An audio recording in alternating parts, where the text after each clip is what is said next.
All right. Hello, Get Better Faster Nation. I'm Dr. Jason Bradley, and along with my co-host, the one, the only James Chester, and our incredible executive producer, Rachel Bradley, we want to welcome you to another explosive episode of the Get Better Faster podcast.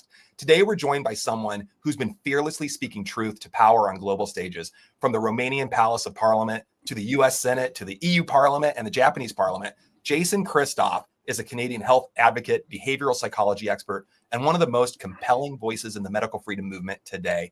He's dedicated his career to exposing how media manipulation and psychological techniques are used to control public perception, especially during health crises. If you've ever wondered why certain narratives dominate while others are silenced, Jason has the answers. And what I'm personally excited about is that I get to talk about media framing, my graduate degree, and really dive in here with the world expert on this. I'm so stoked about it. Without further ado, Jason Christoff, welcome to the show.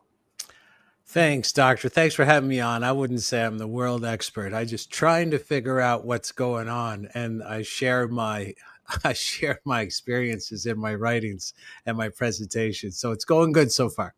That's awesome.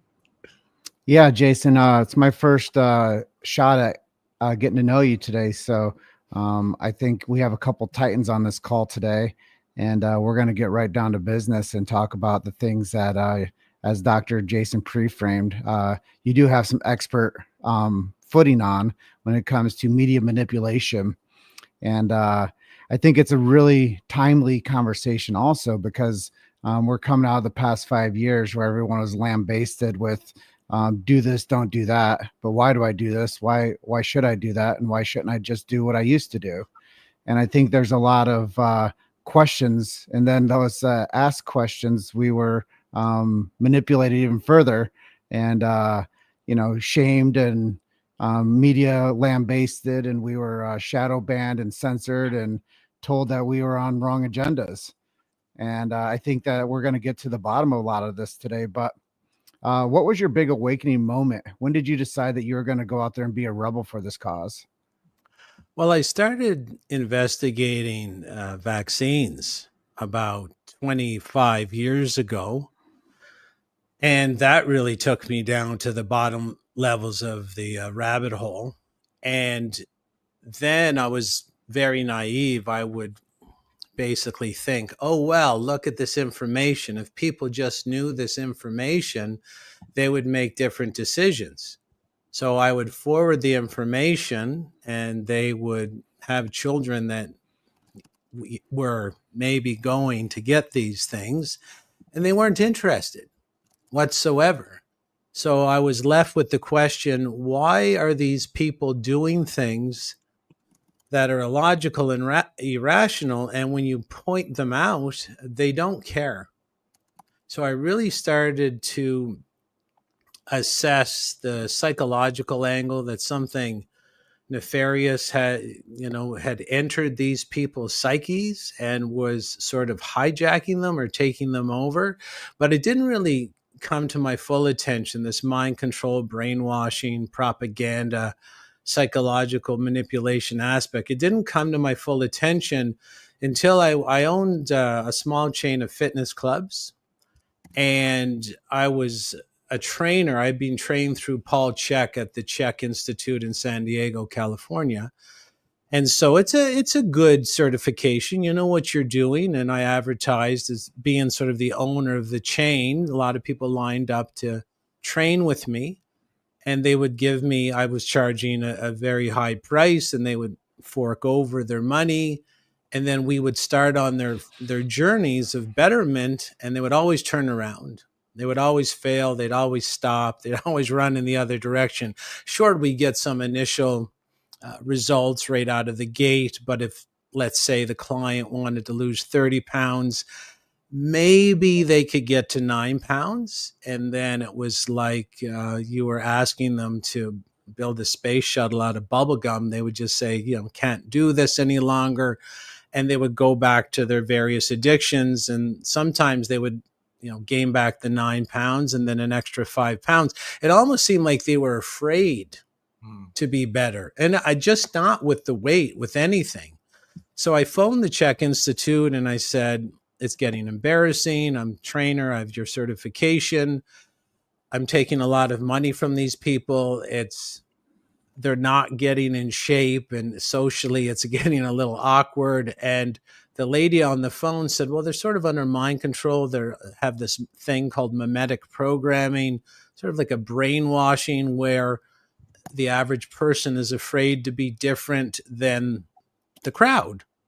And I said, that doesn't make any sense. Why would anybody want to be overweight if they didn't have to? Or why would they want to be addicted and smoke when quitting smoking gives you so many benefits? And this lady said, look, we're going to have to send you some information. You're a little bit behind the times with human psychology. And I said, yeah, sure, send it along. If I ever come back, they assured me it is taught in the higher levels of the Czech Institute.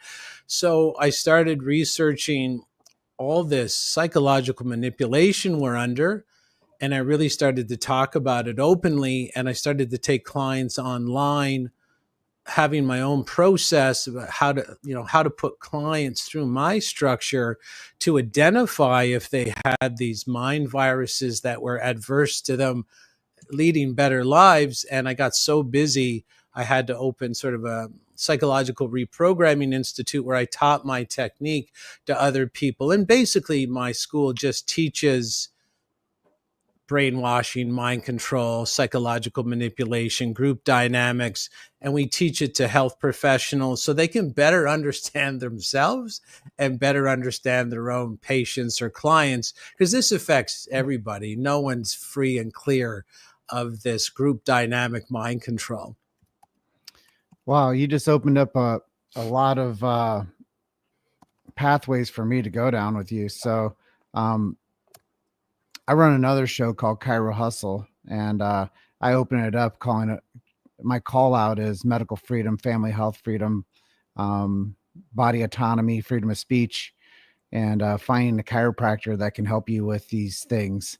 And it's interesting that you parallel this with personal training and self-accountability, because most of the time people don't go to the chiropractor because they're like, damn, I want to go just be more healthy. They come into it because of some health crisis. Yeah. And obviously they've been on the fringes of the medical movement for a long time, and they don't play in the dogmatic control state of big box medicine, the pharmaceutical mafia, and the people that are telling people that if you have a pill, a potion, or lotion, this is going to like cure your ills. But you're telling me that it's a mind control and it's mimetic programming that people are going through. And I got to tell you, man, I was just flying out to Grand Rapids, Michigan from Tucson, Arizona. And I got like held over in O'Hare. And I was looking for healthy food, man. And I have United Club, okay? And I went to United Club and it looked like the most oppressive state of like where you pay extra to get like access to something. I'm like, what is going on here? And then I'm like, well, can we find anything worth value in this entire place? And everybody just looked like they're slurping sodas, eating McDonald's, and just in this depressive mindset. And I'm like, what are we doing? And like, you start looking around at people and there's no real edge to anybody. No one's got joy. Nobody feels like they're a part of anything great. I mean, even if they're going to the coolest place on earth, they still, we're in this like zone of control. I just want to say it's the great state of Iowa. That's where they're going, the greatest place on earth. Hey, well, knowing that Jason and I are both from Iowa, it's pretty cool. But and you know, we do have a saying in Iowa that fields of opportunity, and we make you smile. So it's, you know, if you are going to Iowa, there are fields of opportunity, and we might just make you smile. But while I was sitting in there in the O'Hare Airport, Christoff, I was just like, what is going on here? And why is everybody in this control matrix where nobody seems happy and everything just seems in total chaos and everybody just seems manipulated and controlled? And now I'm talking to you today and you just teed it all up for me. And you're like, this is why. Yeah, I can tell you exactly how it works. So your observations are correct. People are lost. They're messy. They're disempowered. They're dysfunctional. They're diseased. They're disoriented, financially destitute, but no one was born like that. So mind control is about, as Jason, Dr. Bradley's well aware, is it's repetitive content. So if you want to mind control someone, you go really heavy on the repetitive content that you want them to follow. And you put it in the media, and the average person won't see how repetitive the messages are. So if you're the mind controller, why are you doing that? Well, if you're the mind controller, you know that there's a second part of the brain. It's the subconscious, and it counts for repetitive content in a very rapid way. And you don't know it's counting for the content.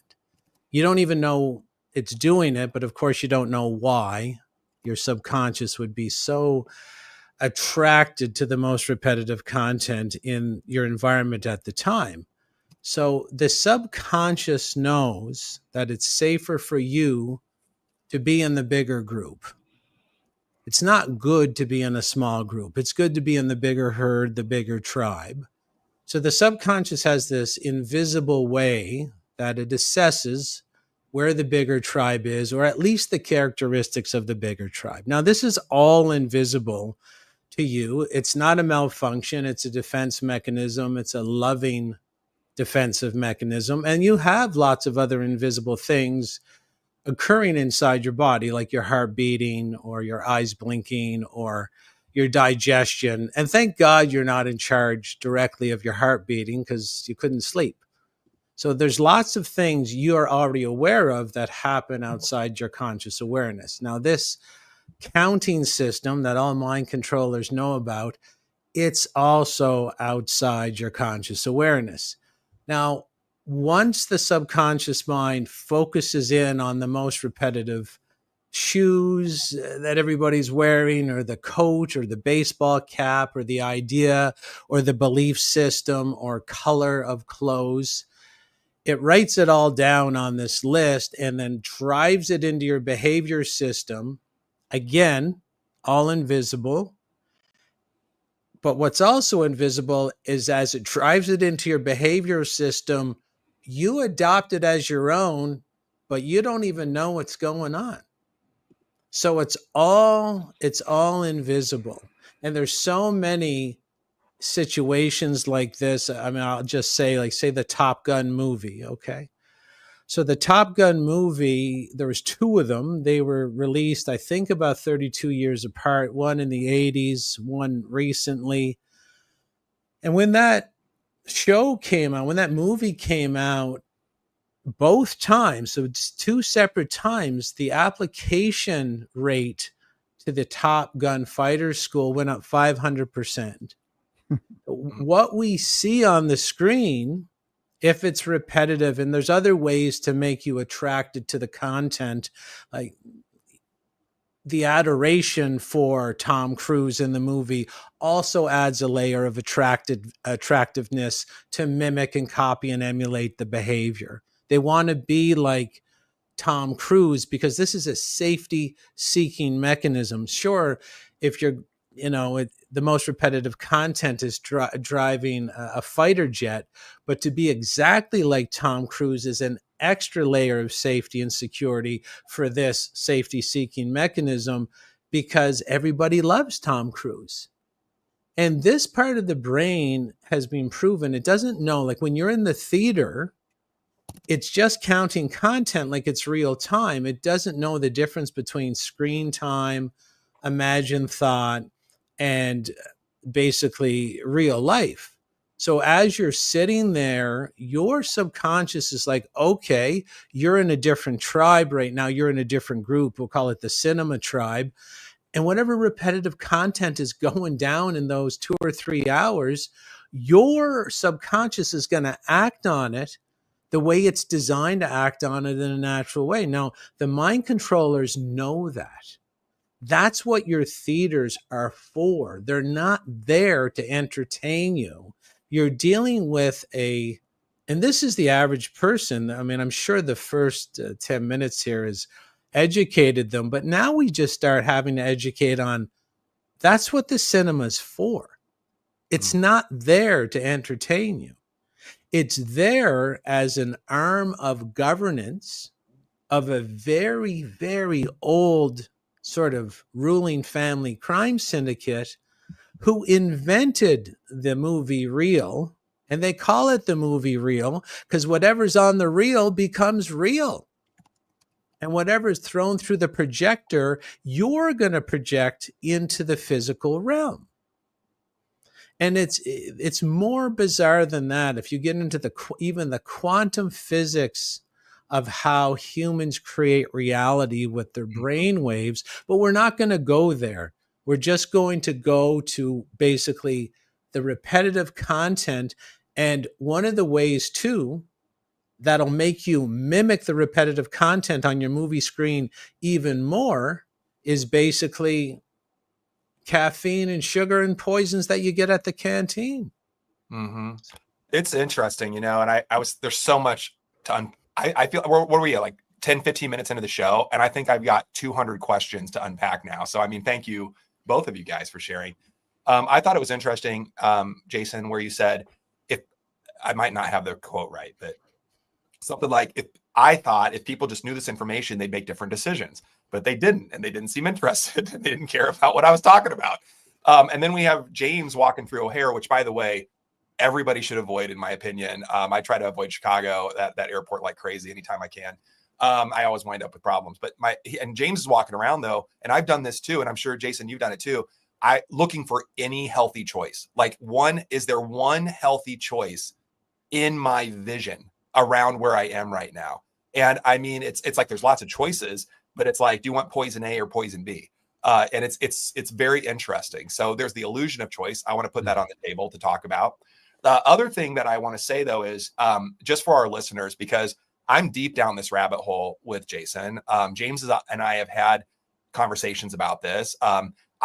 Just for full disclosure, I have been a student of Jason's, and diving into this. And again, I thought I knew how manipulation works because I've got a graduate degree in media framing, and I'm trained to manipulate the public with media.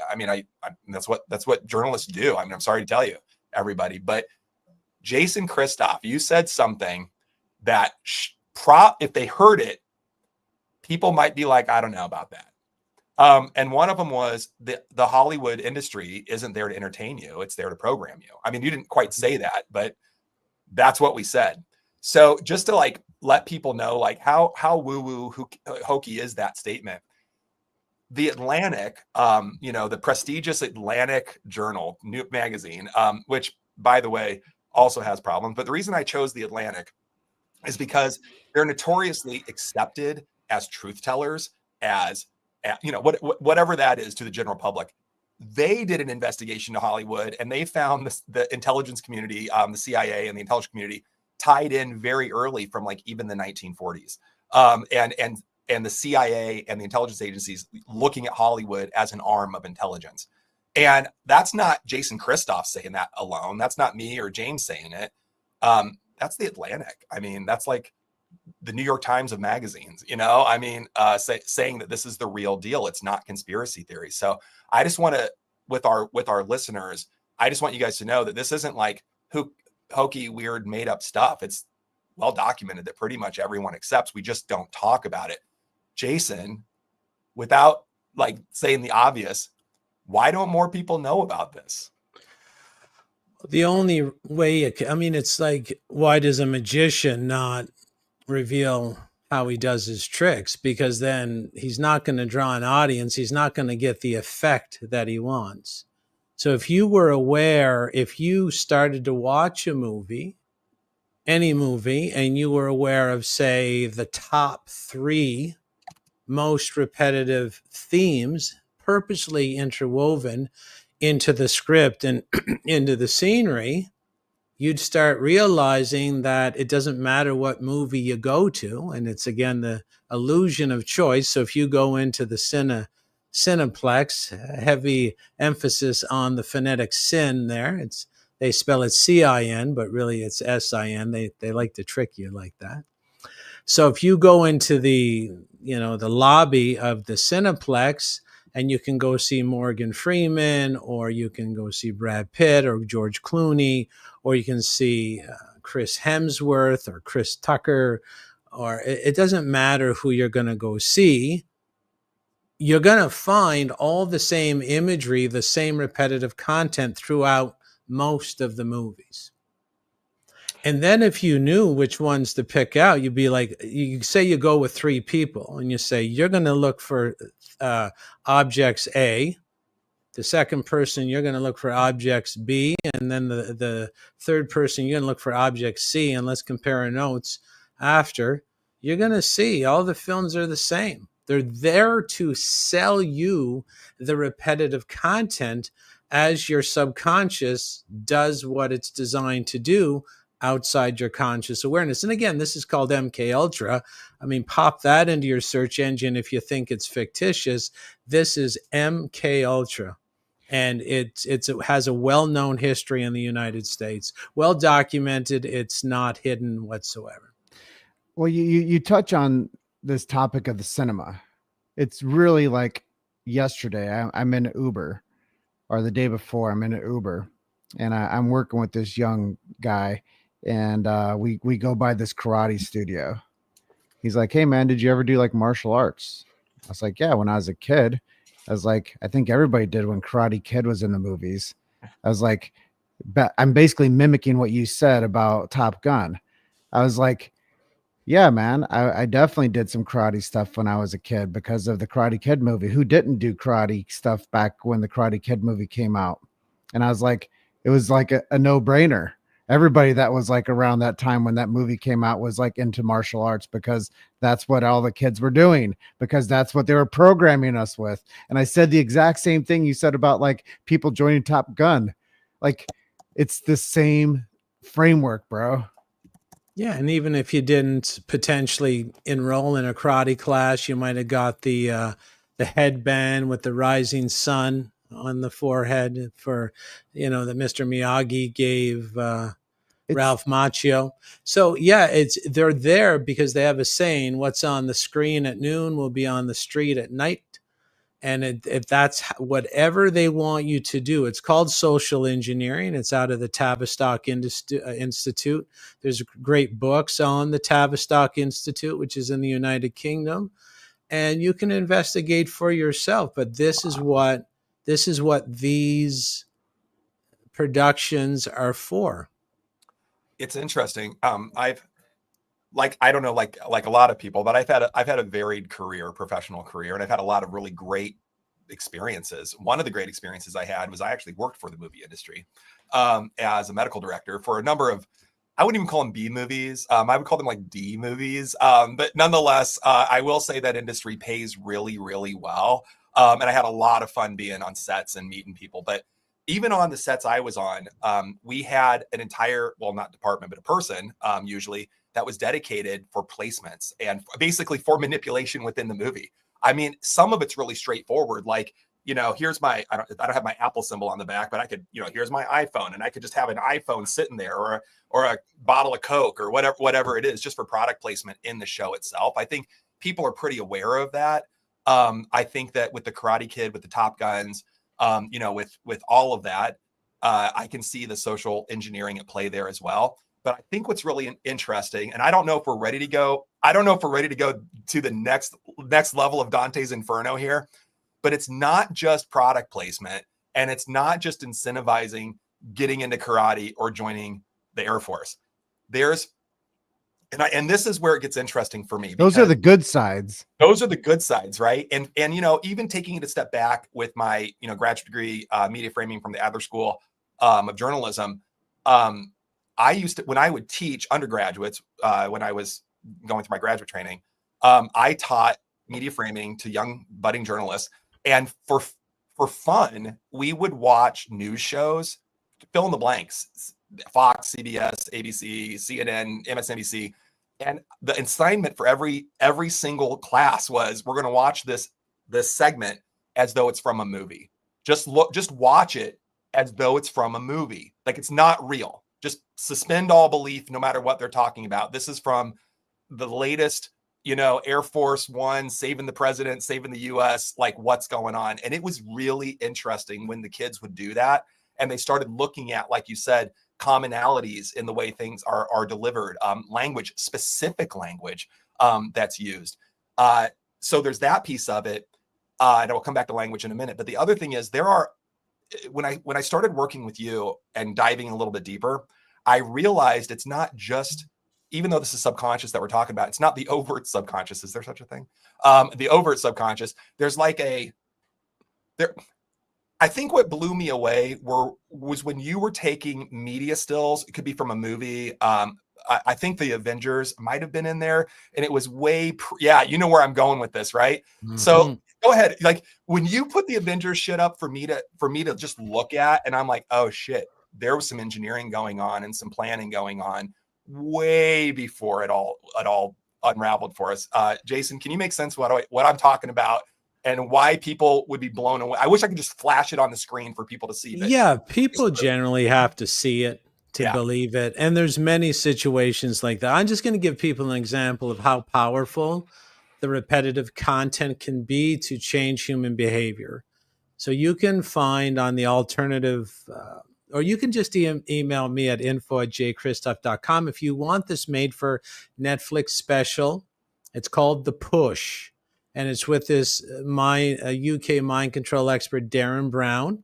He took 70 of his friends, gave them a script, all heavily versed in mind control, focused on one poor mind control victim. They're going to change his behavior. It's going to be recorded. It's got to have a very grand crescendo because Netflix is purchasing this. What's the crescendo going to be? What are they going to try and mind control him into doing?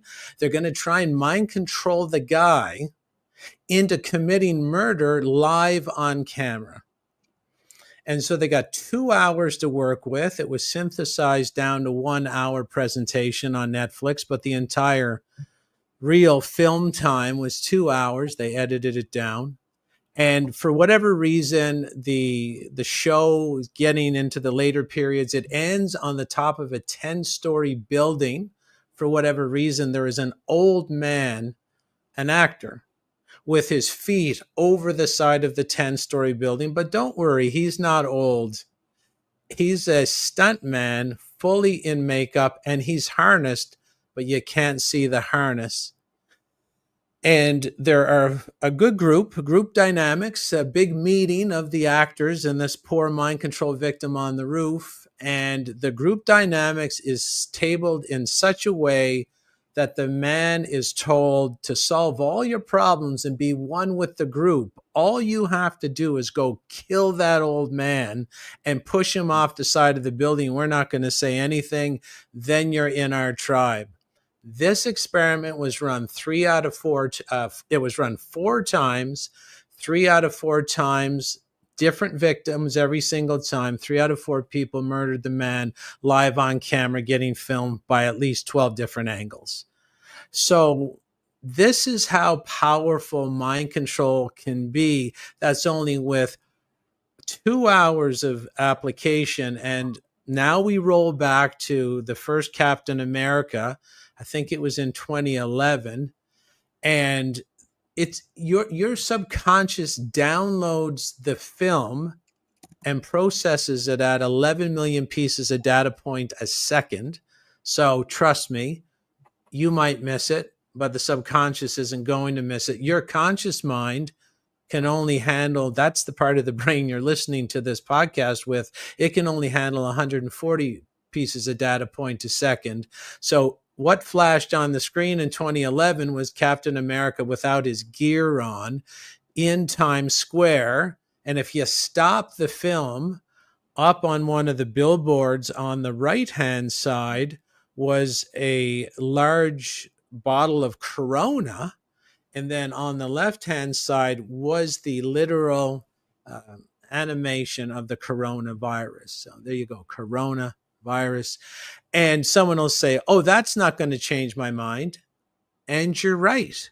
But it's one repetition that's now down on the sheet of repetitive themes. Okay, so now you go watch I Am Legend. Then you watch 28 Days with Cillian Murphy. Then you watch World War Z with Brad Pitt. Then you watch Outbreak with Dustin Hoffman. Then you watch Contagion with Matt Damon and Lawrence Fishburne. Why do you think all those came out? Because they're all the same theme. There's something floating in the air that can kill you. There is a huge effect to that, to the point where you're going to lose everything you care about. Like in I Am Legend with Will Smith, he lost his daughter, he lost his wife, he lost his dog, he lost his job, he lost his town, and he lost his mind, and he lost his life. That's meant to scare the shit out of you. Because when you're scared shitless, it bonds you to the repetitive content even more. So and how many pieces of repetitive, how many repetitive themes or words or actions or pictures is it proven to change someone's behavior, to trick the subconscious to go along and mimic it in order to fulfill tribal safety requirements? The answer is two. You only need two repetitive imprints to get the subconscious leaning over to adopt the Nike shoe or the Gucci purse as its own. And there was over 300 mainstream, something's floating in the air, something in the needle will save you, and if you don't, you turn into a zombie. That's its own movie genre. There was 300 of those movies made over the past 25 years alone. And when 2020 started, Contagion and all these movies rolled endlessly on Netflix. Mm-hmm. And the first CEO of Netflix is Mark Rudolph Bernays. His great, I think it's his great uncle is Bernays, Edward Bernays, the father of propaganda, which means the father of mind control. And wasn't Bernays related to Freud? Am I wrong about this? Yeah, that was his uncle. Yeah, his uncle. So I want to hold on. Let me say that lineage again. Sigmund Freud, psychoanalysis, brain stuff, right? Subconscious, all that kind of stuff, right? His nephew, Edward Bernays, I might be wrong about this, so please correct me, but if didn't come up with, definitely looked into NLP, neuro-linguistic programming, as a manipulative tool to get an outcome that you're looking for. And then, as you mentioned, certainly got involved with the intelligence communities and all that. But then his, like you said, great fill in the blank, great nephew or something is running Netflix. I mean, these aren't coincidences. These are, I mean, if it lists this thing, as you said, it's like one example. There are so many of these examples. There's hundreds and hundreds of these examples. And like you said, it's interesting with I'm not sure the word I want to go for here. It's got to have some cognitive dissonance for our listeners that have no idea at all. This is brand new virgin material for them to hear, wow, there's an organized intelligence community that's manipulating us in not only the news that we all look at and the commercials that we're all subjected to, but in our entertainment industry. It probably goes into not just movies and not just visuals, but probably songs as well, music as well, I would think. And I'll plant that to you. I'm going to give it to you right after this statement. You said a word, and I can't remember what it was magician. You said a magician does not reveal the secrets, but the word magician is interesting because, of course, it's magician implies magic, which implies spells, which is spelling, which is words. Words have energy. Words have so much energy, and it's not just the visuals and it's not just the people. It's the words over and over, and put it to a poppy tune that someone can dance to. I mean, boy, we've won something there. It's full body. Full body, right? Yeah. It's not just mind, it's full body then. Yeah. The thing about whether you're going to mind control through film, it's harder to mind control through film than it is to mind control through music. Because again, the premise is the same. Repetition wins the day. Repetition represents the most repetitive content, or, it represents what the bigger tribe is saying, thinking, or doing. And it has like a massive effect on the people. I mean, you can just imagine the song by Beck, I'm a loser, baby, so why don't you kill me? And there was this era in film and music, like let's say In Excess, they had a song called Suicide Blonde. And then there was a movie called Suicide Squad. And then there was news reports about suicide. And during this big suicide blitz, well, suicides went up because the subconscious takes these repetitive themes as suggestions and commands. The weaker you are, the more they up level to commands. That's what the average person has to understand, is that just like those parents who I would give the information to about the arm darts for their kids, the subconscious doesn't care even if it's going to hurt the child. The subconscious is only obsessed with, if I do this, will I be accepted by the bigger group? So anytime people do things to their children, especially today, they're doing it for themselves to be accepted by the group. The kids be damned. But this is not a logical thought process in the mind of the parent. The subconscious does what the group is doing. And if your group bit the heads off live bats for breakfast, this would be your breakfast. Because if you don't fit in. Like, you took me on some really dark pathways there, and Dr. Jason pre-framed all that up like epically well. And I was just like over here swimming in my thoughts. I'm like, oh gosh, magicians, oh gosh, Hollywood, oh gosh, music industry. And I'm thinking like the common person. Like this isn't even on their radar. They're just like, I got to go make some money today because I got to eat some food and I got to go to sleep. And gosh, what am I going to do on the weekend? And do I have people that like me? And gosh, I don't even know if I like myself now. And gosh, look at all these things that are happening on the TikTok, what's going on the YouTube, what's going on the book face. And everybody's like integrated into this, like this next level. This is the next tier. This is the next frontier. It's not in the cinemas anymore. It's not just on MTV anymore. It's with you 24 hours a day, 7 days a week, 365 days a year. And it's constant. And anytime you open your eyes, it's right there. Here too. Yeah, right, that's it. That's where I'm going. And now it's programmed. I used to use this in this construct, Christoff. I used to say, look, I got a black friend, right? And I would go and like check out him scroll his Facebook or his Instagram. And I'm like, bro, I don't see anything like that on mine. And then I would go and see Jason scroll his, Dr. Bradley. I'd see him scroll his, and everything's filled with stuff that's similar to me. And I'd be like, wow, that looks kind of like my feed, but people you know.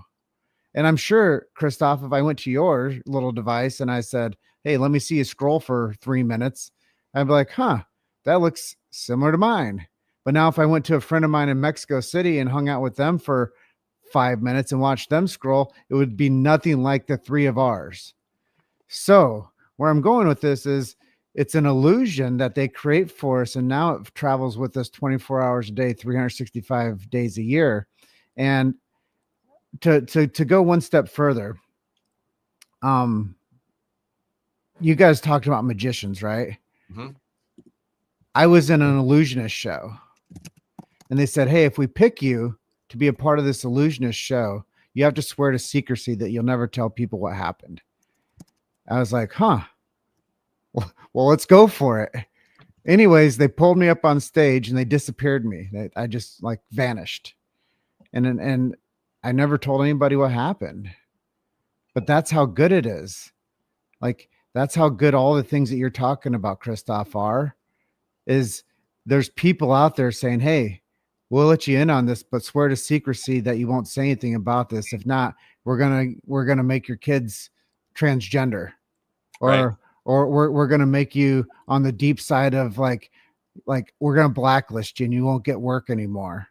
Or expose you with I mean, quite frankly, expose you with the intelligence that we've collected on you. I mean, Yeah, yeah, I yeah, mean, it's interesting. I mean, it's yeah. what you're saying is, James, what I'm hearing is the premise anyway, is that the people that are these people making this stuff and doing this stuff, they have, I'm going to call them patsies.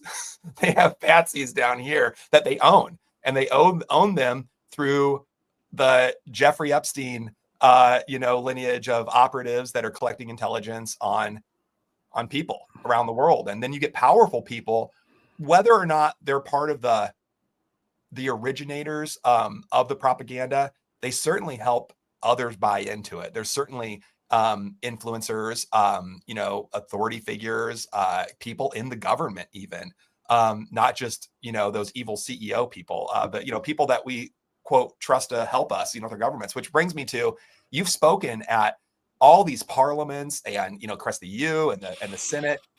And I have so much respect for that. I don't even know how I would feel in front of those people, but I have so much respect for you for doing that. And I think on one level, like in my old way of thinking, I'm like, Jason's going to go there and he's going to expose it all. And the people in parliament and the people in the Senate are going to be like, oh my God, this can't be real. We got to change everything. And now I'm like, they're just part of the goddamn system. Like it's great that you're talking and it's great that you're doing it. But I wonder, are they receptive at all? Or is it, or I'm curious, like how is this message received when you're speaking? It's received very well, and there's a lot of players that keep in touch with me and keep up to date on the, how mind control operates. But the system is, it's got its gatekeepers, and it gives a lot of rewards. I mean, one of the most effective mind control modalities is paycheck mind control. If you can make someone's paycheck be based on following a script, even if it's illogical, well, they're going to go along with the script. And there's different facets of this. I have a documentary coming out in November called Planet Mind Control that explains all these things, but there's different facets of it too. Say you have a person in a high position in government who gets $250,000 a year to look the other way. What cements him into his soul-crushing decisions every day is because the school system's also involved, because it's an obedience system. It's not a knowledge system. That poor person making $250,000 couldn't make $40,000 a year on his own. So of course, there's different facets that work together. It's like there's 130 pieces in a watch, and they all work together to tell the time. Everything that I'm talking about, you can't look at it as its own entity of controlling you. There's other modalities of control that work together, like the 130 cogs in a watch. Mm-hmm. Well, I think it's interesting too, because I got to look at my notes. Somewhere I said in here, if you keep people exhausted and not feeling great and distracted and struggling and divided, they're not going to be able to organize. They're not going to be able to come together. And I just texted James and I said, what he's saying is the system isn't broken. It's working as it's designed to work. And I think that's such a heavy load. I feel very aware of this, and it's still a heavy burden for me to carry. And I can't imagine, like you said, if you're on the front end of this and just hearing this for the first time, it's got to be interesting to say the least, if not a little confusing, a little scary, and a little bit in disbelief. James, go ahead. Well, pop it over to me for a second, because I'm listening to what you're saying and everything's going exactly as planned. And I'm interested in this medical matrix and how we got to where we are today in this medical matrix and how we can remove people from that.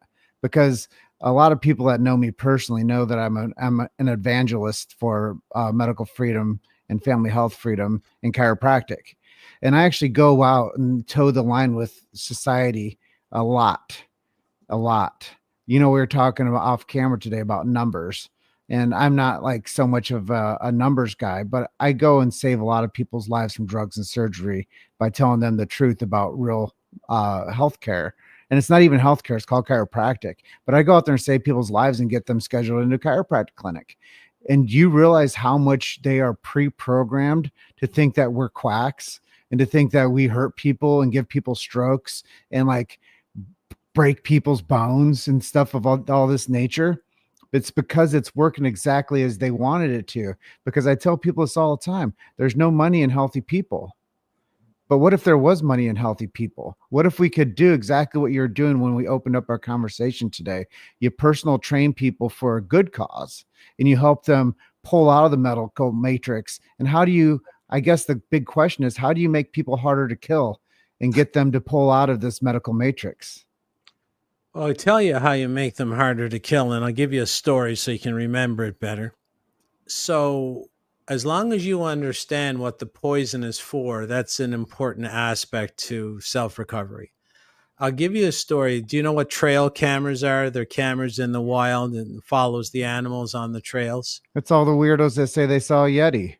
Yeah, well, this one's not a Yeti, but this was a black, like a literal black wolf, a very strong wolf that would look over the wolf pack from a higher perspective, a higher hill. And that real lone wolf, his job was to take care of the wolf pack and would not sleep inside the herd, would not sleep inside the pack. And it would be up and down the trail cam all the time on its own because it's strong. It's the biggest one. Doesn't need any help, doesn't need any protection. It can hunt on its own, fend for itself. Something happened to that black wolf one night and it limped back to the wolf pack. And for the first time, the people watching the cameras saw this big wolf that was now injured on the leg pretty badly. The bone was showing, and nuzzles his way into the middle of the pack and literally sort of by the behavior saying, hey, you know what? I know I used to be really strong. I'm not strong anymore. I need you to take care of me until I get better. Are you okay with me being part of the group? Now, what you have to understand about injured animals, well, poisoned animals are injured animals. And injured animals need the group more than strong animals. So this group's primary mission through the repetitive content is to poison you. Because the more poisoned you are, the weaker you are. And the weaker you are, the more you comply with the fictitious group pressure that they represent with the repetitive content. So if I have two people, one poisoned with Doritos and Budweiser and Arby's and Pizza Hut, and then I have someone super strong who's like the lone wolf, the black wolf, and I expose them to the media in 2020, talking with the repetitive themes, and there was a couple really repetitive phrases used in 2020. The one who's sick and out of shape and weak and IQ compromised, they have a massive draw toward the herd dynamics, which means they have a massive attraction, a magnetic attraction to copy and emulate and mirror the repetitive content in order to find safety in the bigger group. This is why they poison the crap out of you 24 hours a day. They don't do it. They give you the repetitive garbage. You eat it yourself because you're under mind control, because it means that in the next mind control campaign, you're more prone to go along with it. Yeah, it's just super interesting. And the idea of going along with the crowd and the weakest and most injured animals, or I guess don't have to be the weakest, injured and weak animals, defaulting to go along with the herd, go along with the crowd. And it's interesting because I come from a background, pre-media, I'm so careful with the word healthcare because I don't think there's health or care in healthcare, but whatever this world is, personal growth. And health experience. Before all of that, I was in anthropology, of all things, and did a lot of study of the human dynamic in culture and in crowds. And of course, Maslow's hierarchy of needs keeps coming up. It's come up like 5 times on this call in my head, maybe 10 times, because we kept talking about tribe and community and belonging. And for those of listeners, I think most people know what Maslow's hierarchy is, but long story short, before we can ascend to greater philosophical heights and poetry and all that, we need safety in a tribe. We need food. We need shelter. It's like real basic stuff. And that tribe is so important. And it's interesting because the fear that was inserted, or that not inserted in 2020 during the pandemic, the fear that's having been inserted for decades leading up to the pandemic, it created a right position to put people into fear, get compliance. But beyond that, it also, and I don't even want to go down the rabbit hole of, I almost said, whether they caught the virus or not. And I don't even want to go down that rabbit hole right now. I mean, it's like, if we go there, we'll go there. Otherwise we'll have you back on and we'll talk about what I just said. I'm not going to open up that can of worms right now. But sure. The point that I'm making is, we also isolated people. We removed them from community. We removed them from the tribe. We had an opportunity back in, I was down in Bee Cave, Texas, in Austin, at an amazing mastermind with Alex Sharpin. I don't know if you know him, but brilliant man. Yeah, brilliant man, good friend of ours. And I was down there, and the pandemic, whatever it was sprinkling out at that point. And Rach and I had done a road trip, and we drove to Texas, which is nuts. Maybe it depends on where you live, but that was a long drive for us, and we had a good time. But on the whole drive back, we were talking about the pandemic, or the idea of it and what it means. And shows like 12 Monkeys were coming to mind. And like all these movies that you were talking about, I was like, holy crap. At any rate, holy crap on that. Coming back to Maslow, it became very clear early on, the division, the fear mongering, wine o'clock every day, it was a strange time. It was a strange time. And that just made us sicker and sicker, weaker and weaker, and more disconnected, making us more and more easy to control, basically, is the way I look at it. So the early rollout, back to the early rollout, though, I did a PSA, it started out as just a talk, and it ended up being I'm kidding, but like a 42-part class. I'm kidding about that, but it kept going on. I kept doing it and growing this training of how to survive COVID, how to survive this pandemic. And dude, the only thing that I came up with was take care of yourself. I was like, lose some, the people that were dying, or supposedly dying, or whatever word we're going to use there, they were overweight. They had pre-existing conditions. A lot of them due to metabolic factors related to lifestyle, eating shit food, not drinking enough water, drinking way too much caffeine, smoking, drinking alcohol. All of this stuff, when you look at the people also on pharmaceutical medications. If we look at the people that succumb to whatever this is, and again, that's a whole debate on its own. It's like it was planted to divide, conquer, poison, conquer. It was like the perfect setup for that. Here's the question I'm finally getting to. Thank you for Maslow. You've talked to thousands of people. You've lectured to governments. You've got students all around the world. You travel the world. You're a man on the street, but also a man out in front. Did people learn? Are people waking up? As we mentioned, the cognitive dissonance, the denial, the all of it is really high, and it's scary. It's scary to go to the dark side, so to speak, or if we're on the light side. I don't know if we're on the light side or the dark side.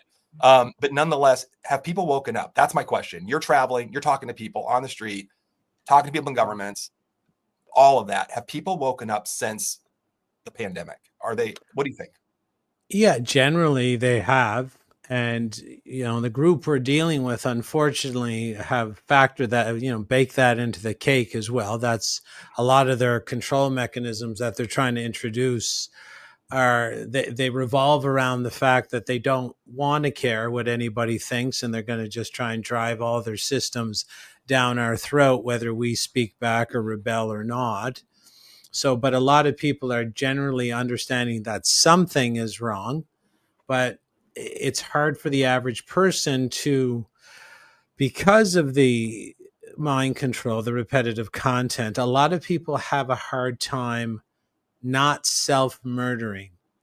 That's the biggest there's themes like that. You can push products or brands in this way, but you can also push what I called like background noise programming or insidious programming.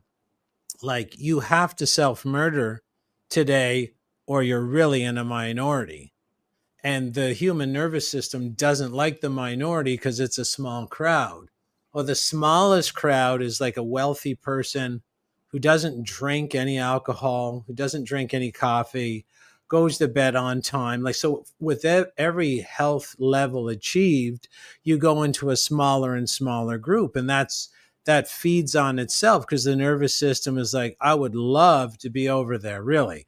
I'd really love to be wealthy, have my own business, have a beautiful family, but it's such a small group. This is what the nervous system is saying to your behavior system. It's such a small group. We're for sure to get attacked. This is very dangerous on your part. So it'll say, well, just drink some wine and watch some Netflix and go work the job you don't really like, because opening the business and making 5 times what you make is very dangerous, a very small group. So our nervous system sees all the junk out there that the mind control has manufactured, and it's doing what it's designed to do. And so it takes a lot for the average person to just, not for me or not for you or not for you, James, but to say, okay, how much of my money and time am I committing to self-murder? Mm. And then be honest with yourself, and how many poisons are you eating or drinking? How, you self-murder your soul. I mean, if you're going to watch Netflix, which is just has all these agendas in them that, has the top 10 agendas throughout the whole collection of what you're going to be seeing. You have the over sexualized, super powerful female. You have the beta male, the weak infantilized beta male. You have the alcohol programming. You have there's a lot of different genres that they're pushing into you through Netflix. It's self-murder. That's what it is. You're murdering the best of yourself. And it's a normalization of the act of it all too, where it's like, well, everyone else does it. It reminds me way back when I was in early practice. I actually was in sports medicine and I was working with dancers. So I had a long history working with dancers, and they're a unique group of people anyway. But that all said, one of them got injured, and it was very clear to me doing quick little neurological exam that she had some blown discs. It was just, and I don't know, I didn't know what she needed, but she needed some stabilization. Sent her over to get an MRI to confirm it. And she met with the doctor over there, and he would not approve the MRI with her insurance because he said, people don't blow thoracic discs. It's not real, et cetera. Long story short, her dad was a cardiologist in New York, called me and gave me a warning that he'll just pay cash for it and to let them know if there's anything on it, he's going to sue them. Long story short, the hospital ran the MRI. She had 4 blown discs in her thoracics. Mm. I mean, it was in a lot of pain. And the reason I bring all that up is because the doctor told her, people are just in pain. It's normal. And there's really nothing to do. And I'm not saying that's not real. People are in pain. I don't want to say it's normal. It's not normal. It's common. And I talk a lot about the difference between being normal and common. I mean, those are two very different things. And this description that we're talking about, it's not normal to be like this. It's not a normal state of being at all, but we've, quote, normalized it because we've accepted the commonality as the norm. And I just find that's interesting to try to break out of that, as James was saying, the matrix or the medical matrix is what we're talking about, the healthcare matrix or whatever that is. And what I keep hearing from you, everybody, is that we really are an amalgam of who we hang out with and what we consume, not just hear, but consume all of it. And it's just super interesting as you get into those levels of, I have some financial security. Rachel and I don't drink anymore at all. No drugs. No, I mean, it's like, there's that song, you don't drink, you don't smoke. What do you do? And I sometimes feel like that. And you're right. The world does get smaller. The intimacy of relationships that you have is different. When you've broken out of the matrix, it is smaller. And quite frankly, it can be lonely sometimes, especially being in Iowa, where, I have some great friends in Iowa. But we don't know a lot of people that have broken out of the matrix around us, and we've tried to meet them. I mean, we go out of our way to meet them. So people like James and I are seeming to like move close to each other and be around other people that are more of a community, so that we can not feel isolated in Grand Junction, Colorado, or in Iowa City, Iowa. And just, I think there's magic in that community, but boy, is it hard to find, especially when you give up the norms of society. It's a different world. Go ahead, James. Yeah, when he's talking about this stuff and you shared like your examples, I'm always curious. Like, I have 3 layers to go, but I'm always curious. I'm going to get to like the main question for you. But when people talk about what happened over the past 5 years, I call it a scamdemic. I call it a plandemic sometimes. Most people call it a pandemic. I think the social priming and programming to say the word pandemic is a farce. I think a lot of times people use this social construct of the words that they say, and they try to have other people understand it from their perspectives. So when I say scamdemic to something that I didn't believe was like real, people gave me a lot of pushback. And to the point that my old podcast host that I ran the other show with is like, hey, my girlfriend saw that show we did and you called it a scamdemic. She doesn't want you to say that anymore. I'm like, well, that isn't going to fly. Like, I'm going to stand in my lane. I'm going to say what I think. And if she doesn't like it, she doesn't have to watch it. And that was always my truth.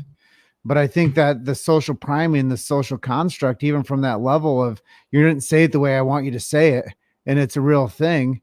I'm like, no, you guys are living in, Easter Bunny world. It's Santa Claus running the show. It's Easter Bunny science and it's Santa Claus legends. And I think that when people think about like what has happened, like there's real things happening when people took that advice and what happened to their families. And I know some people might say it's dangerous that or irresponsible that you didn't follow mainstream narratives, but what is your message to people who thinks that how I responded or the way that you or Dr. Jason responded, that we should have just trust the mainstream medical authorities? Well, number one, with whatever happened, it doesn't have to be real. It never had to be real in the first place because of the way the subconscious mind operates. You don't need anything real. You just need the news to ratchet up the repetitive content that you want people to believe in. That's all you need to do. Whether there was something real out there or not, and I have my own opinion on that, but it doesn't even matter. Because you don't need it to be real. All you need to do is say, okay, this is Jay, you got to say something? Go ahead. This is just what I do, and I have a comment to make later. Okay. Hey, I remember. So I'll give an example. What do you have to do? So you go to New York City and you shut down every hospital on the island except Elmhurst. Okay, so you got like 3 or 4 hospitals closed, everything coming to one hospital.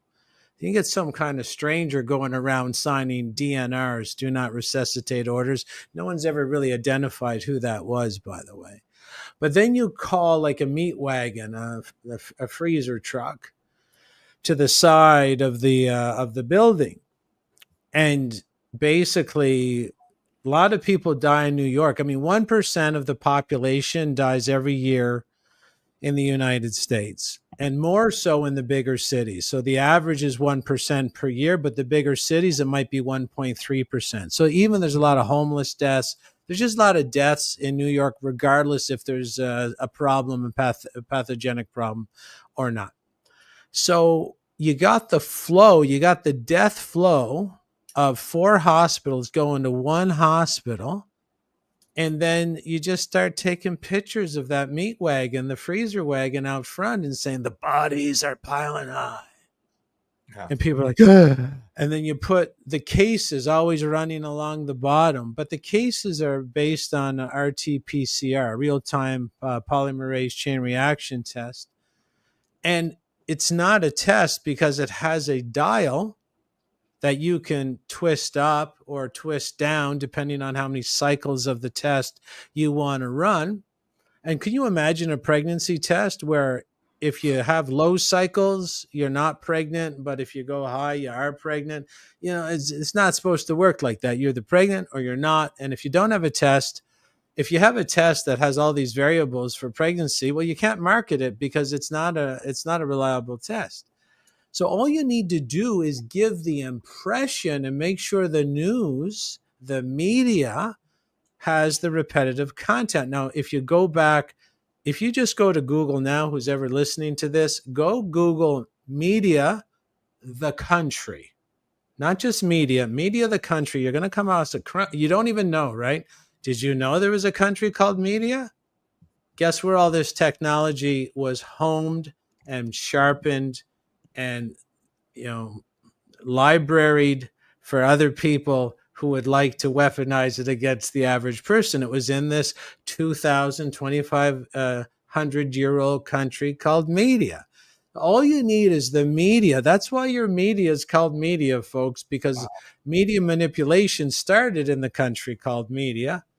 And then they moved, and they're the Italian, the Medici family, Medi. That's where you get the word medicine from, media, mediation. It's always a bit of magic going on there. So all you need is the repetitive content of the news, whether real or not, to lead the herd in the direction. Like in Canada, I remember when they crossed the 50% threshold on the news, they said 50% of the population has now taken the arm darts. And they're doing that on purpose because this was an Edward Bernays tactic. Make sure you always verbalize when the bigger group is being formed. 55% took the arm darts. If you didn't, literally at that time, my estimation was only 15% had taken the arm darts. But if you report falsely that it was 55, you trigger the group dynamic psychology in the public.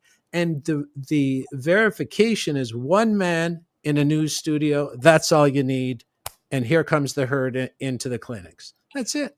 That's how mind control works. It's not complicated. Let them know what the herd is doing, either through percentages or repetitive content. And like you said, it doesn't even have to be real. And I'm going to try to unpack this quickly. But now it is real. Right? And I was just going to say, I'm going to quote, I'm going to say a quote. I'm going to look and say, I know that you guys are already going to know who it's by. If a lie is told once, it remains a lie, but a lie told 1,000 times becomes the truth, right? And we all know who said that, which was Joseph Goebbels from, Nazi fame, right? And it's true, though. I mean, despicable human being, and whatnot. But at the same time, I mean, what he's saying is true. If we say the same thing over and over and over again, and that's why, again, coming back to media, and I'm sure, and again, I don't know how you would even Google this, but if our listeners have not seen the mashups of the different news stations using the exact same phraseology and words like over and over, and people do those mashups, and they're brilliant when you realize it's clearly a script going around everywhere, and every anchor from the national shows to the local shows are saying the exact same words, like not just the same story, like the exact same words with maybe a inflection thrown in here or there. It's the most strange thing. But coming back to that, I'm coming back to the pandemic and this idea of saying the same thing over and over again, and it can become a reality. Coming back to science, it's interesting. We have a lot of studies, some anecdotal studies, and they get progressively more interesting, where doctors in various settings have accidentally, let's just give them the credit, most generous interpretation, accidentally diagnosed someone with a terminal condition, saying they don't have long to live at all. And guess what? Those people will live up to that statement. Many of those people die, and then later on, they're like, "Oh, whoops, you didn't have that terminal cancer. That was Jenny next door, not Sally here, sorry about that. But it's the power of suggestion, right? So again, words are like spells, words are like magic. And when we implant that seed, our bodies will, I mean, if we believe it, our bodies are going to live up to it. I mean, I can talk about a stress response and the way a cortisol catecholamine response, can affect the immune system. And I mean, I can go on and on with this biochemically now, talking about suggestion and damage. But I want to get your opinion on something that I downloaded over the weekend, and I didn't tell my wife. She knows about it now, and it's not porn, so don't get worried. I downloaded over the weekend, and I sprung this on her in our group with our private clients that I met with yesterday morning. I downloaded an app that I'm fascinated with, but not in the way people think, and it's called Death Clock. And I don't know if y'all are familiar with Death Clock, but basically it's an extended bunch of questions of what's your lifestyle like and your stress level and your this and your that, and you answer all these questions. You just answer all these questions, and I'm going to read it to you. I'm going to I don't for our people that are watching, I don't know if we can do this. I'll take a screenshot and we'll interstitial it into the produced show, but it says, and I quote, I don't even want to say this out loud. Jason is going to die. Is not may. Jason is going to die Friday, September 1st, 2056, age 84. And I'm like, what time? Like, I'd like to kind of know, like, what time am I going to die? And then it says, how am I going to die? Cardiovascular disease and cancer are the top ones. I mean, that's not a big risk. I mean, that's not a big reach. Everybody dies of cardiovascular disease and cancer. But then it says sleep disorders. And I'm like, that's an interesting one. I don't sleep well, but maybe that's part of it.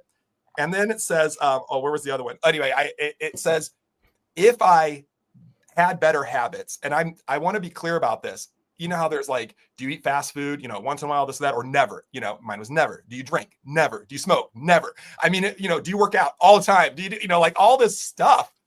And it still said, well, if you had better habits, you might get 7 or 8 more years. I can't remember what it was, but 7 more years. I'll die at 91 instead of 84. And it gave me a different date, November something. And I'm fascinated by the hokiness of this. I don't know how else to say it. It's a fascinating app to me, but for 2 reasons. Number one, I don't think that we can predict that. A number of reasons. Number 2, when I saw that, I instantly had the reaction of, fuck that. I'm not going to die when I'm 84 years old. I'm going to live to be 184. Like, why would I die at 84 unless God wants to take me off this planet? I have no reason I would die at 84 or 94 or 104, as far as I know. So I had that reaction, but then and even before our conversation today, obviously, I thought, I wonder how much programming goes into that. I just wonder how many people are like, fuck, I'm going to die. I'm going to die in September of 2056 at 84 years old. And shit, like, I left the best part out. It has a countdown clock on it. It has like a timer where it's like tick, tick, like you're dying. And it's the weirdest thing. But anyway, the programming came to mind. Get that off your phone. What's that? Yeah, get off my phone. Get that off your phone. Right. Well, true. If you want advice from somebody that loves you, dump that thing like a bad habit. Right. But I wonder how many people will live up to it. I really wonder. And coming back to the pandemic, whether or not it's real, it's kind of like this death clock, right? There could have been no virus. Let me go even further. Maybe there are no viruses. Maybe there's no such thing as a virus. What people really don't know, or common people think we kill viruses. Hey, everybody, viruses aren't alive. Even people that acknowledge or want to acknowledge that viruses are real entities, they are not really biological living entities like we think. If anything, it's a piece of code. I mean, it's literally a piece of code that gets inserted into us supposedly, and then replicates in our DNA, and our bodies change and shift. From a immunological point of view, the way those things happen, it would make sense that that's a survival mechanism. I don't want to say the more, quote, viruses, again, I don't know what those things are that we're exposed to, but the more that our bodies can adapt, I mean, again, what doesn't kill us makes us stronger. So I have all of that, but whether or not any of that's true, the way it played out in the pandemic of fear mongering, of people are dying, look at the images, look at like you said, the meat trucks, outside the hospital, the one hospital in New York. It's just interesting. I wonder how many people will live up to that. Jason, I would love to hear your idea or your thoughts about death clock. Well, basically, you got to be very, very careful. I would take that off your phone immediately. And I think if you really want to do a great investigation, trace the corporate entity that Mm, owns that. It's going to be on your phone. That's very repetitive. You look at it, your subconscious will pick up the app symbol every time you don't have to open the app. You're going to repeat it and repeat it. Now, as a mind control researcher, if I own this company, I would start with generous. 84 is generous, given that the life expectancy in the U.S. now 74. So I would do sort of real work at the beginning, the carrot. But then as people get used to it, I'm going to start dropping it because everything that's going on here, it doesn't matter what mind control agenda we're talking about. It's about weakening the public. And when they're weak, they die earlier. So if I can throw in a psychological slant to it and get this death clock app on everybody's phone, 30% of people comply with repetitive content no matter what. So in 2020, 30% of people were basically coming forward and exhibiting these symptoms that were on the TV. And if you do the research, if you want the research on this sort of nocebo placebo, basically you're going to get the symptoms because you watch TV and they tell you the symptoms. Read the book by Daniel Roytas, Roytas, and it's called Can You Catch a Cold? mhm. And if anybody thinks that it's far-fetched that people got the symptoms from watching the TV, it's not far-fetched whatsoever. 30% of the public will basically, there was this one experiment that's mentioned in the book where the person was told, or a group of them were actually told they were receiving chemotherapy. They received nothing, and a good majority of their hair fell out when they received nothing because they associated that was a symptom when you're receiving chemotherapy. So you can basically, again, the repetitive content, the weaker you are, if you're strong, the repetitive content feels like a little bit of a nudge. If you're a little bit weaker, it feels like a suggestion. And then if you're really weak, it feels like a command. And that's why they're always trying to weaken you, keep you up late, poison your food, poison your water, poison your medicine, chemtrail, arm dart you into the nethersphere, is because you live on planet mind control. Everything that I just talked about, from the Teflon pans to the birth control pill, from the aluminum in the deodorant to the cancer-causing talcum powder by Johnson and Johnson, these are mind control modalities to weaken you, because when you're weak, you'll take it as a command. So please understand that they can make deodorants that don't kill you. They can make pens, like surgical stainless steel, that don't kill you, but they won't, because then you'll be impervious to their suggestions. I'm going to jump into this thing. Is that Yeah. okay? Yeah, go. Best advice to people out there watching this is choose nothing. Choose happiness. Step away from it all for a bit. I haven't owned a television in 13 years. And you're right. There's an assault on our air from the fires, from the chemtrails in our water. We had a guy on here talking about water a couple weeks ago. And I was like, hey, if there's just 1% poop in that glass of water, would you still drink it if you could see the poop in there? And overarching, no, I wouldn't drink it if there's just 1% poop in there. But that's what's happening. The adulterated food, the products you're talking about, the talcum powder and the deodorants that are going right into your glandular system. And there's trace elements of all this stuff. And just choose nothing. Choose nothing for once. Don't take anybody's suggestions, maybe not even mine. And there's a saying that I tell people, Christoff, is you play stupid games, you win stupid prizes. And then I follow it up with not my monkey, not my circus. And I think about that so much about today's conversation we've had with you, and the brilliant Dr. Jason Bradley with this social priming and media framing, and what you guys have both experienced in your time over the past half decade. And the things that I'm discussing with you today too is when the choice is not anything to do with good health and good decision, then choose nothing. And that's the thing when Jason's like, hey, I just quit alcohol altogether. Good. Or somebody says, hey, I'm going to commit to 75 hard. Good. Or I haven't owned a television in 13 years. Good. Or I need to make an impact on the people I'm personal training with, so I discovered how to help them with their mind manipulation. Good. So my question to you, share with us an example of one person that has used your frameworks and has escaped, so the rest of the world might have a bit of hope for themselves as we come to the end of our talks today and say, damn it, I can do what these crazy guys that are all hopped up on truth, I can do it myself. Everybody that's used my system has improvement because it's a simple system. Number one, when you work with me, you'll see it now. Before, you would not see it. You're not going to see the repetitive content in your movie or your TV shows. The number one most repetitive content in the film, which indicates where they're most horny to push you. Okay. So it is their top commitment. So as a mind control researcher, you have to understand something.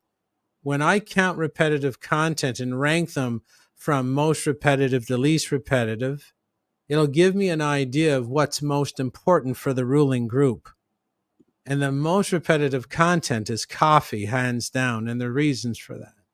So if you're going to go to watch the movies and save yourself, make it a competition.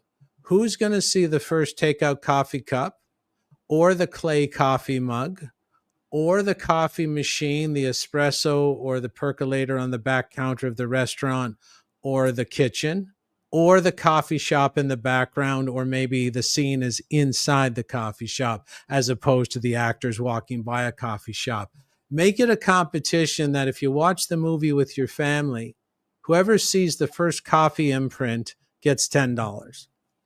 And trust me, you're going to see it. And every movie within the first 20 minutes, if not the first 15. It's usually within the first 15, if not the first 20. If it's after 20 minutes, you don't have to look anymore, which is very, very rare.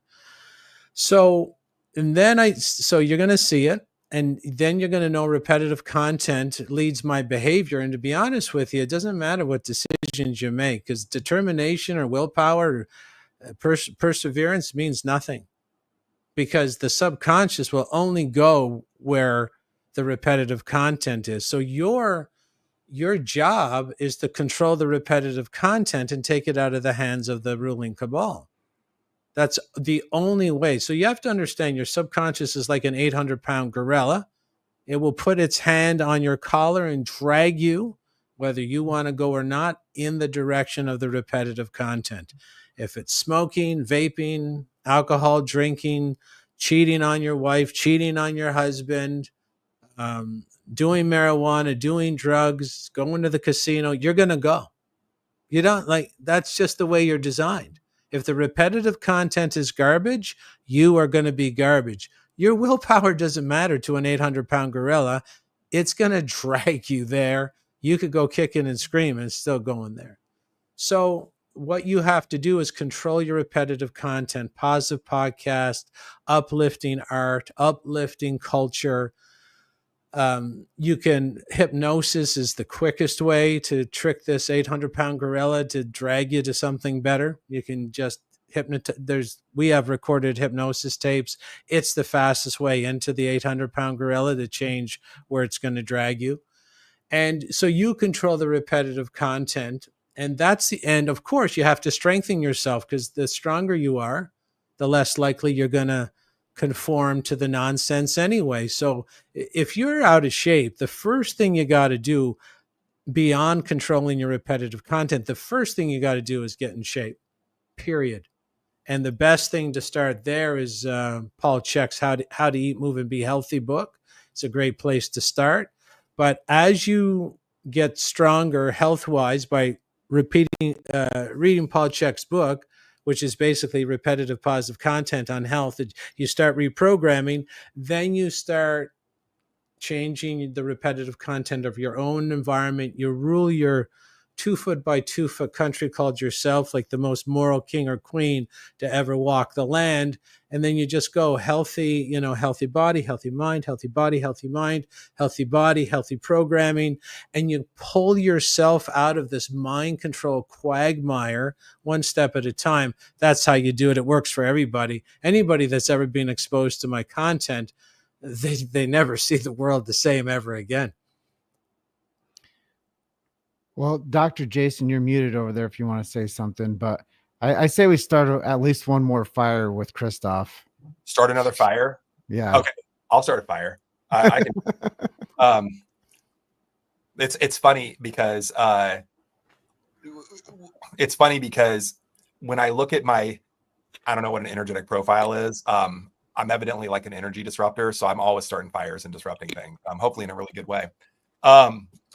So I have a statement, and then I have a question. I'm going to come off the word cabal that you used. I love that word. But I want to actually quote another person, and then come back to the cabal statement and light this fire.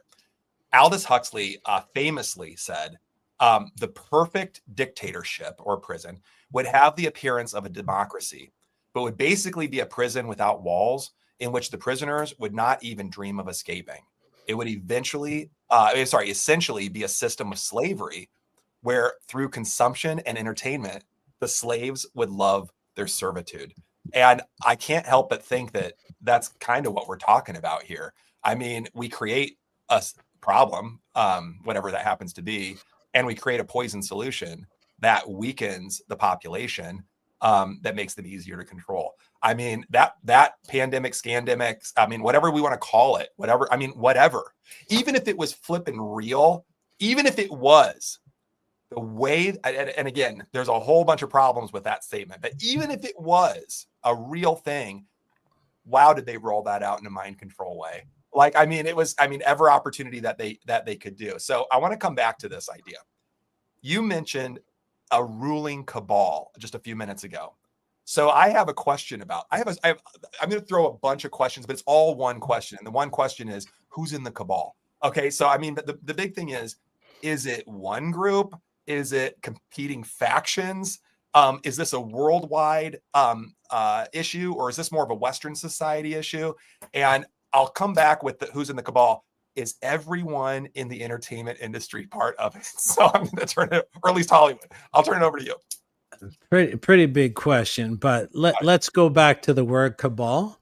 Yeah. And it harks back to this old religion, like cabal, although it's spelled C-A-B-A-L. Yeah. It's a K-A. Like Ka is the Egyptian word for spirit. So this group is real. It's a spirit of Baal. So there's this deity, this bull deity called Baal or Moloch. And that's where you get the word cabal from. It means spirit of Baal. All right. And that is an old Saturnian, which is another word for Satan. And it honors opposites. Doesn't sound so bad so far, does it? But it honors death instead of life. It attacks children instead of protects children. It's the opposites. It wants men to be women, women to be men. It doesn't want health. It wants disease. So yeah, now you're starting to understand some of the traditions that it wants to keep alive.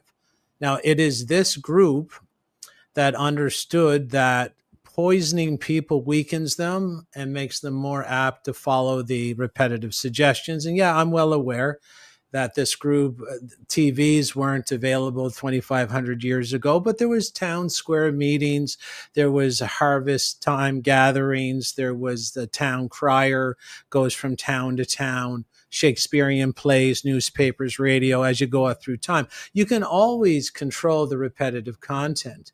So basically there's a small ruling group that's called the cabal that knows, number one, they do use poison and mind control. It's the way they keep power. And this is what they pass down through the secret societies. But they have other spiritual beliefs. So you believe in God and I believe in God and we can't see God. And sometimes we pray to God, or we might we go do rituals to God at the church. Well, they got their own rituals, and it's not that good. And basically they use a lot of these rituals for their advantage in different ways, but some of them they're trying to communicate with their deity called Baal or Moloch. And like the Epstein list and things like this, this is their group. They don't like having regular intercourse, because it's regular intercourse. It's you produce children. They want the inverted version of that. So they like anal sex and oral sex. They like sex with children. And there's so much of that going on today. And that was a reflection of how effective this mind control group is, because it's everywhere. It's absolutely everywhere. And that's how good they are. So is everybody in Hollywood in on this? No, but they're all affected by it. And even the word Hollywood, we all know, does everybody know what it means? It's Merlin's magic wand was made from wood of the holly tree, right? Hollywood. It casts spells. They're spell casters. And again, if you go to Hollywood and you're talking about casting spells, all you have to do is weaken the population and control the repetitive content. And you see a lot of the pedophile activity, a lot of Out of Shadows, I think was a documentary made by a Hollywood stuntman just 5 years ago, exposing all this, that this is a Saturnian cult that controls the movie industry. So this is the group we're dealing with, and you can see it. We're talking about it today. Epstein worked for the cabal. His job was to set up politicians and heads of industry, film them having sex with children or underage minors at least, and then hold that over them. So when the call came in on in March of 2020 to close this and close that, the president of Qantas, the president of American Airlines says, no way we're getting grounded. And then they'll say, well, you remember that time you were over at Epstein Island? We got you on film. You're going to close now? And he says, absolutely, I'll close now. So this cult has been doing this stuff for thousands of years. That's how they maintain power. This is not a new thing. It's thousands of years old. And if you see them on TV, they're not part of the cabal. They're employees. The real cabal members are not in public view. Period. I remember one time, I don't remember where you said it, but I remember you saying something to the effect of, when you go to I'm making this up, but like Old Navy, I don't know if it has to be Old Navy or Famous Footwear or whatever it is, and you're talking Foot Locker. It was Foot Locker, and you're buying a shoe. That's not the owner of that company. They're not actually in the store. You don't know who those people are. They're not floating around with us, and it's kind of the same idea. It's very interesting with that word cabal. And again, for our listeners, we have a unique set of listeners that are all over the spectrum, right?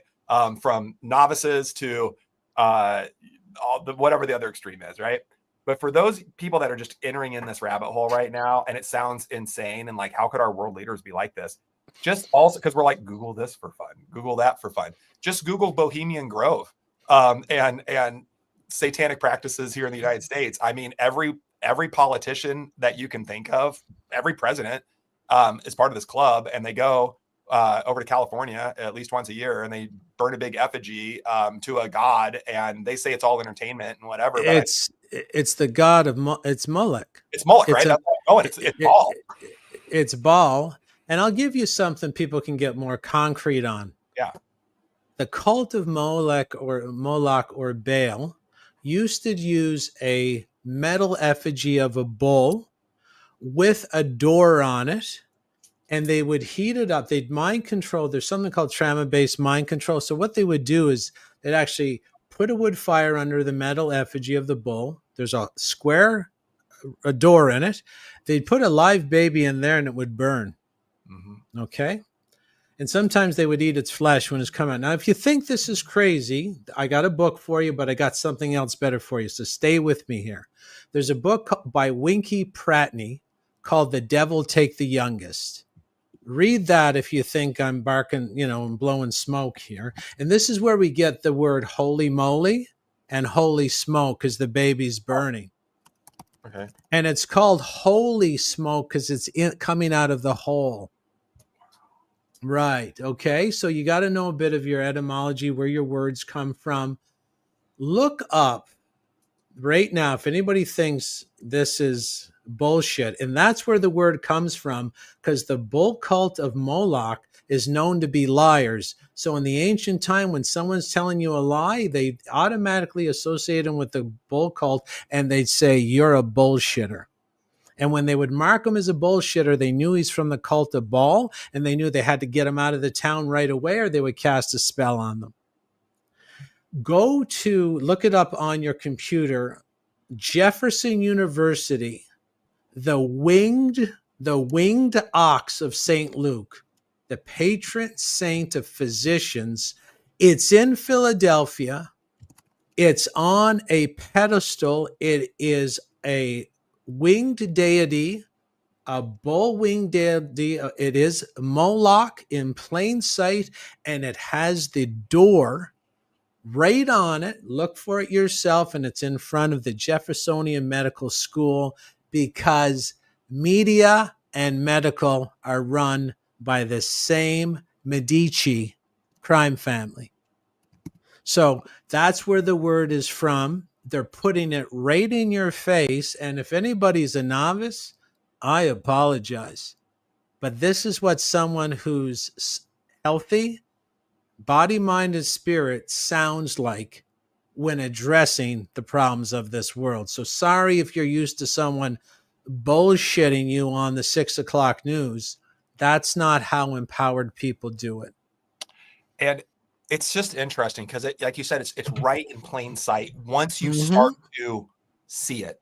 And honestly, I both thank you and say, F you, because now I can't watch anything without seeing all this stuff, right? So, entertainment value is like real low with me on almost everything right now. So I appreciate, and I really do appreciate that.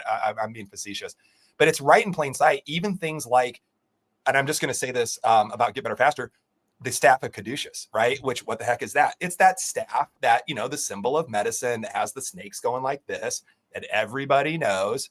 Guys, that's actually a staff of a snake cult that worship death. I find it very curious that our modern our modern medical associations have adopted a symbol of a death cult. It's like you said, it's right in front of us all the time. They're telling us we are a death cult. We worship death things. We worship orgies and alcohol and flagrant sexuality and killing people and living off that energy.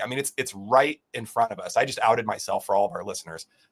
These are the things that are in my head when I'm consuming media at all. But I'd love to hear your take on, I know we talked about the bullshitting and Baal, but bring us back. Like, what do you know about this staff of Caduceus? Well, this generally, here you have to understand, again, look at the word ka, deuce, us. Okay, so ka, spirit, deuce, two, and us. So what you have to understand about the caduceus, or it's almost like the caduceus. So ka is spirit, deuce means two, see means to visually observe, and us. So for us to be humans in the physical realm, we have to have the male and the female polarities spinning around the spine. That's what usually it's about, okay? A central post. So basically the caduceus is the spirit of two, which produces life. And obviously if you're alive at some time, you're going to die. But if you go to the World Health Organization, the WHO, their symbol is the same rod of caduceus with a single snake. Mm-hmm. So they're trying to go back to the singularity, which means the death of humans, and it's right in plain sight. So there's no caduceus. It's going to be a unduceus, which means there's going to be no more deuce. That's why they're always trying to push for a single gender, a no gender, sort of a Baphomet. So sexually confused, like the sexual confusion agenda is going to go to the no gender agenda. That's where they're pushing it. And this group uses what's called Fabianistic tactics, which is named after the Emperor Fabian in Rome. And his operation was, let's grind them down slowly, inch by inch, death by 1,000 cuts. They'll never even push back. They won't even know where we're pushing them. And Emperor Fabian was also famous for, like, when I die, I'll just give it to my kids. Right? That's how long we're going to be dedicated to the goal of screwing the other side over. They won't even see it coming. The next generation of the people we're attacking won't even know what we're doing because it'll be my kid doing it. So this is the same warfare tactic that's being used on North Americans and everybody in the Western world right now. So yeah, this group, again, from the ancient Middle East, an old, very dangerous cult.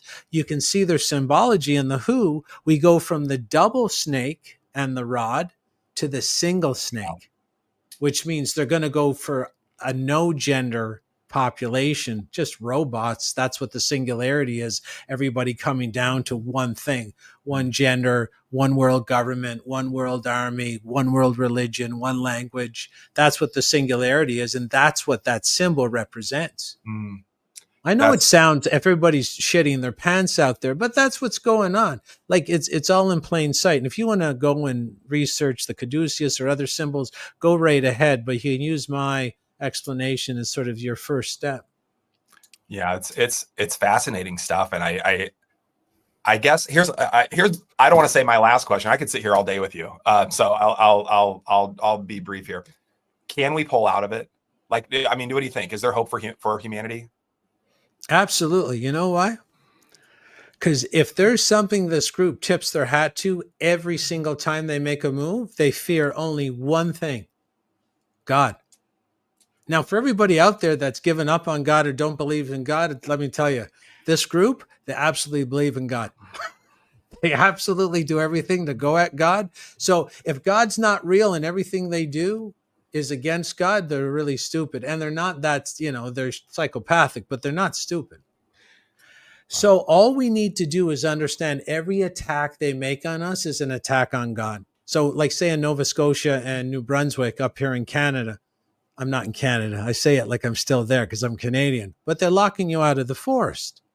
But it's because it's God's force, God's vibration, God's berries, God's fish, God's frequency, God's tone, God's relaxation. They're always trying to separate you from God. Like even when they came at you in 2020, you're supposed to have your brain from God and your soul connection to God to put up a red flag and say, I'm not doing this. This doesn't make any sense. That's God talking through you. For them to use mind control and work against that innate human potential and intelligence, they're making a strike directly at God. For you to have kids and send them to school, it's a strike at God, because the kid's for you. It's not for some teacher to indoctrinate mind control. So understand that and I'm not a Bible man whatsoever. I don't go to church, but I've learned through my research that these people, all they do is take swipes at God. So whatever nature is, life is, get on the side of God, life, and nature and hold your ground, and we can get out of this. Amen. Well, and I listened to you yesterday on another show, and you're talking the same thing you were talking on someone else's show, and you're talking about Wi-Fi of God and Wi-Fi of the devil. Mm-hmm. And that's a good synopsis for us to have some closure here and get close to nature, get close to things that matter, get close to your own truth, and find ways to get better faster. And I think that's the real truth here is get that stupid app off your phone, Dr. Jason, and become harder to kill, but also choose nothing. Sometimes there isn't always a choice. Whatever they show you, have discernment and have a qualitative idea of if it's good or bad. And I think that that's where we have to go back to square one, is between good and evil. What is good? What is evil? And you know that there's no distinction. I feel like Jordan Peterson here, but there's no distinction whether we have the mind to say yes or no. It's always what we choose is the right thing. And if we choose the wrong thing, we know it's the wrong thing. Like, it's discernment at the end of the day. And the more you are closer to God, amen. And you don't have to be a Bible man here, Jason Christoff, to know that the good side is the side that is not the satanic side. And that's the first step I tell anybody to jump out of this medical matrix, is go towards the light, go towards the good, and find your own discernment and ask questions. Ask really good questions and keep on listening to Get Better Faster. Is it okay if I wrap this one up, Dr. Bradley? You know what? Yeah, it is. I feel again that we did a lot of good work, and I feel like we did a little bit more than scratching the surface, but I feel like there's a lot more depth. So we'll have Jason back on and dive even deeper. And I'm just excited for that. But I just want to say, Jason, thank you so much. For sure, for coming on the show and sharing your genius and helping us, escape this medical matrix, whatever it is, this matrix, life matrix, whatever it is, world matrix, whatever it is. I appreciate it. I appreciate the help you've given Rachel and I with our training and understanding of things. And also, I just want to say thanks for being just a good person. I just appreciate you. So, but yeah, James, I'll hand it right back to you. I want those meditations, Christoff. So send them on over, okay? Yeah, well, absolutely, no problem, James. But this is absolutely eye-opening and critical for our listeners to hear this information in this conversation. I know we took some latitude and some longitude, and we took people far and wide. We didn't so much talk about like fake moon landings or flat Earth or anything like that, but we definitely had a good jab in there about Bigfoot earlier. So for our listeners, Jason's work is exposing media, mind control, and advocating for medical freedom. It isn't just theory. You guys all have to take a stand one day or another, whether it's the arm darts he's talking about for your kids or yourself. It's all practical knowledge that can literally save your ability to think for yourself and make informed health decisions. Count those coffee moments in those movies and those shows. His insights into behavioral psychology give you the tools to recognize manipulation when you see it and reclaim your autonomy. Like, look for the coffee, guys. Remember, nobody's coming to save you, but understand that these psychological techniques prove that you need to save yourself from the mental manipulation. I think that everybody's at the grasp of that. Jason, thanks again for your courage, for sharing these vital insights. It's nice to be in network with you. I don't know if nice is a good word, but I'm looking forward to where we're going to take this next conversation with you.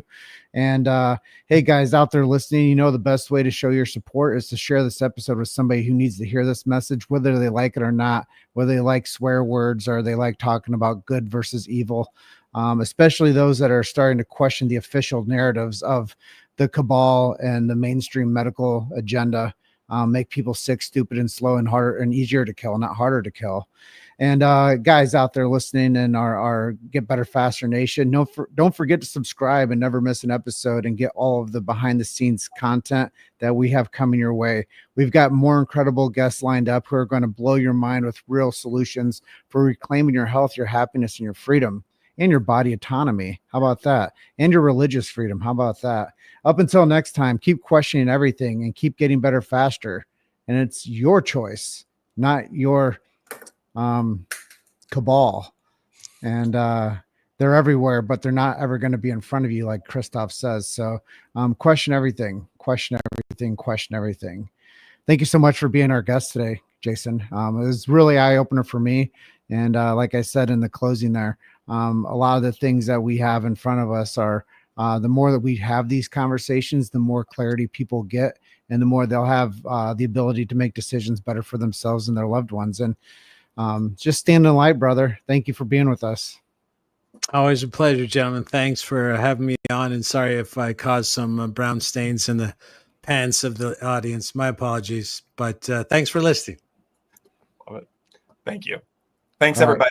Thanks, everybody. We love y'all, and we'll see you next time. Bye for now.